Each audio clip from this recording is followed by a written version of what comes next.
Greetings, subscribers and fans in general, and it's just chess aficionados and mothers, fathers, sisters, brothers, lovers, grandparents, grandchildren. Anyway, we're here to talk about chess, not be funny. So, anyways, this my internet's down right now. My wireless is down, so I decided to take this opportunity to make a chess video.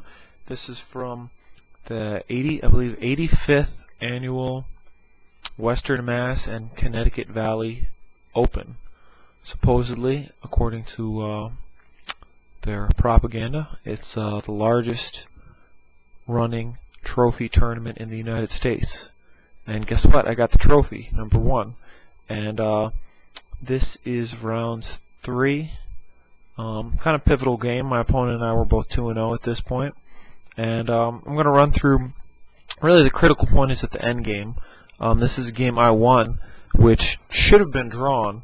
So I'm going to run through the opening and middle game rather fast. There were definitely some subtle mistakes, nothing too huge, but definitely I could have had more of an advantage getting into this end game instead of the game being a dead draw, which I was just lucky to pull out. But yeah, let's start. My opponent played d4. I played d5 like I always do. Knight f3. I played c6, which is kind of my all-purpose waiting move against knight f3, just to see what they do if they fiend shadow the bishop. That's pretty good. If they play c4, it morphs into a semi-Slav. So play bishop g5, which kind of surprised me. I hadn't seen that before. Although I know a guy who used to play against d4, d5, bishop g4. So rather than bring the knight out and give him the option to take, I figure I'd kick him first, see where he goes. Goes back to f4.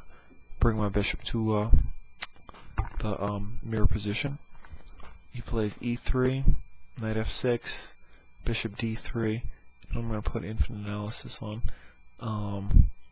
Here I took off the bishop, queen takes, e6, he castled, and I played g5, just to do something a little different. I was thinking about bishop here, doing exchanging bishop, same thing as he did, but I figure I'd make it a little more dynamic, just see what he does, and win bishop for knight probably. And rather than back up and get hit with the knight, he just plays kind of unusual move. He takes my knight off before it's even had a chance to rear its head. Take with the queen, c4, bishop d6. Again, I'm going to run through these kind of fast because the point of this video is it's really the end game, but it's always interesting to see how people get to the end games they're in.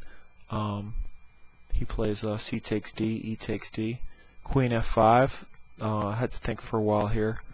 Ended up playing knight e4. Probably not the absolute best move, but not bad. I had to make sure that my knight couldn't get trapped out there. Plays knight e5, bishop takes, pawn takes, queen c8. If he doesn't exchange queens, I can gain some time playing queen e6. So he goes ahead and trades. Rook takes f3, knight c5, knight c3. Now here, I should have played knight d3, but I thought, okay, he's going to defend this pawn, and after I take this pawn, the rook's going to come here, pinning me to this pawn, and then he's going to win this pawn.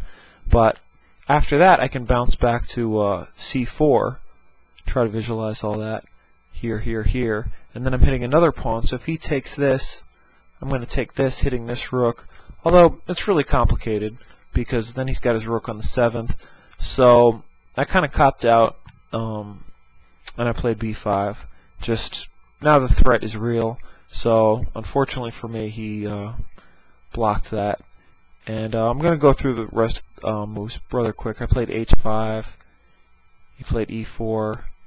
Now here I missed another shot with b4, knocking his knight away from the defense of this square.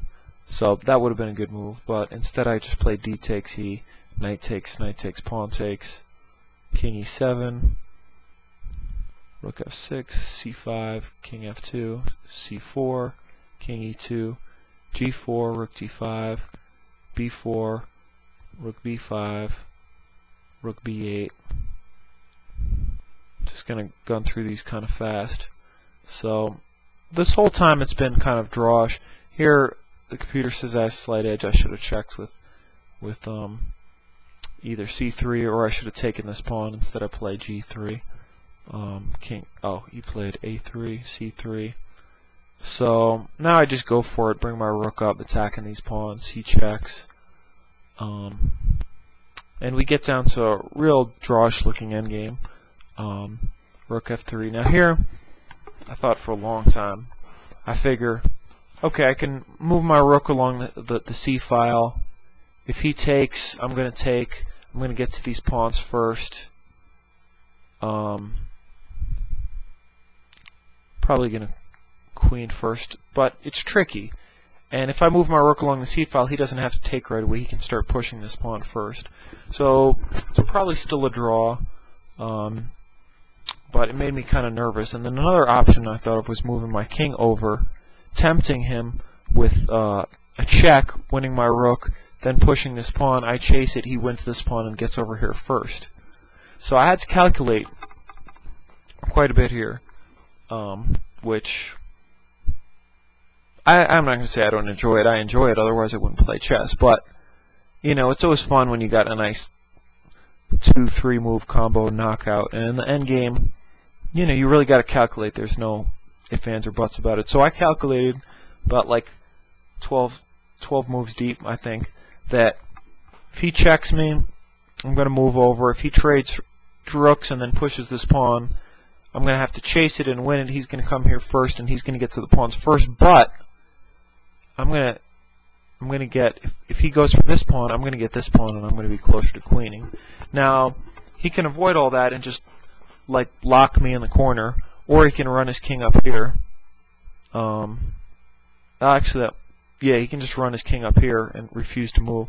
So it's a draw unless white screws up. But I figured it was my best chance. My best chance for human error, so I thought I'd go for it. King d4, rook f4, check. King moves out of the way. Rook takes. King c4, a4. This is all as I visualized it. King b4, a5 as I visualized it. King takes, king takes. King a4.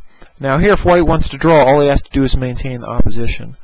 But he decides to go for the pawns. King d4, king b3, king e4. With this move, white's lost. All he had to do was play king to e3, or even king d3. But king e4 loses. King c2, he doesn't realize it yet though. King f4, king d2. Now he takes a long pause to think about what he's done. If he moves king to f3, it doesn't matter, because I'm going to come here and then here and just keep and there's no way he can defend this pawn. So he sees that, he just decides to go for the h pawn. I move in for the kill. He takes king f2, king g4, takes pawn. He starts running. Move king h2, h5, g2, h6, queen. Goes to f5, bang. And this pawn's a goner. King's blocked off from protecting it. H pawn is dead, and white resigns. So, feel free to pause it and go back to the critical point in the end game. Really not my best game by a long shot. My opponent and I were about equally rated. It's about 1850, and he was 1840. So I consider that I just got lucky there. If I would have played a little more accurately in the middle game, I could have gotten an advantage, definitely. And in an end game too, I definitely got to study my end games. And in this situation, I just got lucky. In other situations, I might not get so lucky, and it'll be a draw, or worse, if I screw up, it'll be a loss. But I enjoyed this. It was satisfying to find that. And yeah, I hope this video was instructive to you. Bye.